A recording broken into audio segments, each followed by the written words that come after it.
Look right here. Got him. It's not a bad way to get your little topwater bite in the morning, boys. Woo! Beat the heat, son. Get out early, throw a little topwater around. That's kind of fun. That's kind of fun. Huh? You want to hang around on wire to fish and see what's about to go down? Tell you what's about to go down. Some chunks on the plunks right here. Look at that graph. Look at there. Look at that live scope. See him up there? Oh, missed him.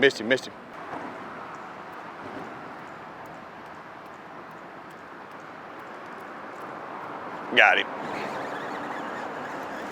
Hey, you hear this traffic above me, folks? You going to work, they on that old topwater, son. Sometimes you got to get out here during rush hour traffic to get on that topwater bite. It's hot. This middle of August. You're thinking, what's going on the lake? There's a lot going on. Check around bridges, shades, area where fish gang up, suspend. There's fish suspended all in here. Yeah. Skitter V-slide right here. Just a little walking bait. Watch this thing work. And all we're doing is catching fish that are suspended. I can actually see them on live scope sitting out here. This bridge creates giant shadows from end to end. They're not on the column. They're not on anything. They're just suspended on bait. August is bait, bait, bait, bait. Moving water, get a little current, watch for the bait, start throwing in it. To me, it's a fun little way to come catch fish. Low stress. Walking baits, this style bait is known as a walking bait. Left, right. Some people call it walking the dog. Some people call it my Uncle Earl drinking Boone's Farm. I don't know. But they're walking. They're designed to go left, right. They have variations of sound in them. Some have no sound. Some have extremely loud sound. One thing I like about this one, it has a distinct one knocker. It has that really loud clunk, clunk, clunk. So like in a situation like this, I'm in 20, 30 foot. I'm trying to call some of these fish up.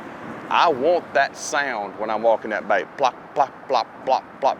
They see the splash, they hear the sound, they come up. There's a cadence to it. You know, it's how you hold your rod tip down. Little short chops, chop, chop, chop, chop, chop. The biggest thing people do, I think I see guys do wrong when they start trying to throw walking baits, is they stare at their rod tip. Never look down at your rod tip. When you're trying to make this bait do what you want it to do, watch the bait.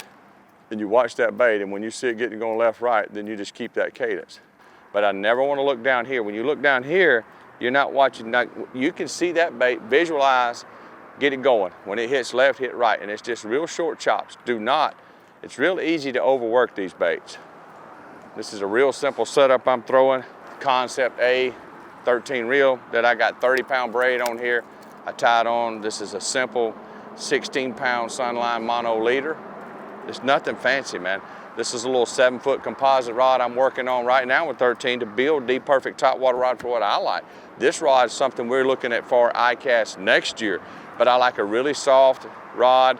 You can see how parabolic it is. When you're throwing this setup, you do not want too stiff a rod. You've seen I've already had several jump over it. I've even pulled too quick on some. The stiffer the rod on topwater, the more fish you're gonna miss. And yeah, there is something to trying to hit on them as soon as they come up, because naturally when they're feeding and they're looking up, even though they're sitting out in 10 foot, a lot of times they're looking straight out. When you see them react in the surface bust, that fish is looking up, so there's a really good chance he can see your bait.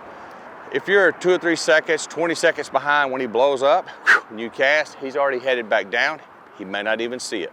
It's not that he won't bite it, he didn't see it. If he's in that feeding moment and he sees something on the surface, he can hear it, he's gonna bite at it. I mean, a lot of times people think, you know, schooling fish could be all little. They're not always little.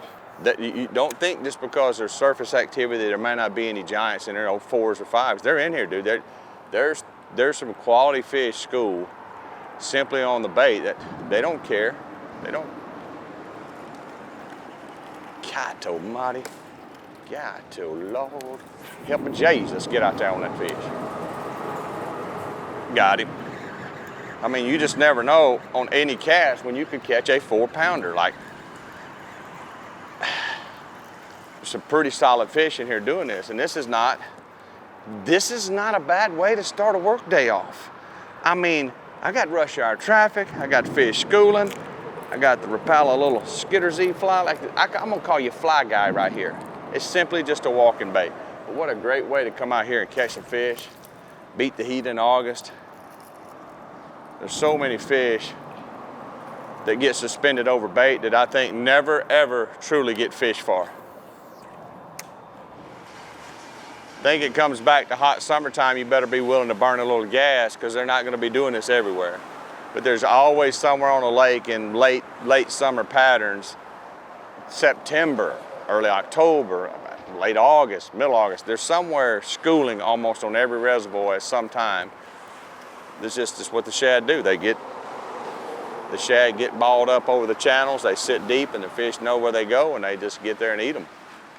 You know, you got depth finders on. I got sonar pinging down, I got live scope, I got a lot of electronics on, so when they're schooling in the baits and they're spooking around like that, you gotta be pretty cognizant of like where your boat's at. Like you don't try not to get too far on top of them.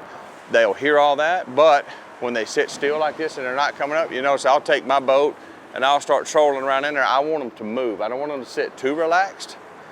You can actually use your boat to make them come back up sometimes.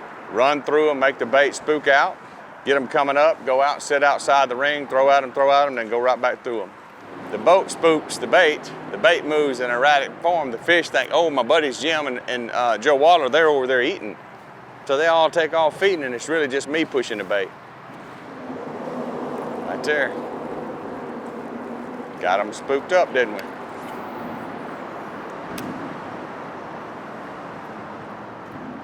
God, they were moving before I got the bait to them, dude. There's some, oh my Lord, help me. This is when you get nervous. Missed the cast. See them going on the other side? Didn't lead them. It's like dove hunting, dude. You got to lead them.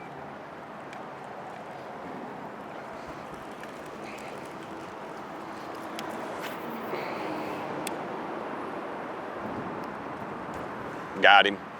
Got him. Boy, he got it too, didn't he? I mean, he crushed it. Look here under my feet. See, I got the boat moving them. I got the boat spooked. Everything's going now.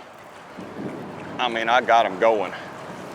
That ain't a bad little old topwater bite every morning. I'll do this every morning, son. If this is what life is all about, I don't think it got any better. Look here, and I ain't gonna sit here and talk to y'all and wire the fish right now because they biting. So y'all just gonna have to bear with me because I'm gonna keep throwing it to them. That's awesome, dude. Hot summertime brings a lot of different styles of fishing. You can beat the heat, boys. Don't let it get you down. You can always find something to do on a body of water to stay busy to get some bites. To me, it's not all about tournament fishing sometimes, you know, and that's what I do for a living. I fish tournaments, but I think as an individual, I love to catch fish so much that we sometimes overlook that. And when I go fishing, I like to just go pleasure fishing and just go right and catch some. I don't want to worry about, are they all giants? Can I win the tournament with this? No, I just want to catch them. I just want to catch them. And not one of them, I want to catch all of them. Hug them, put them back, and then do it again.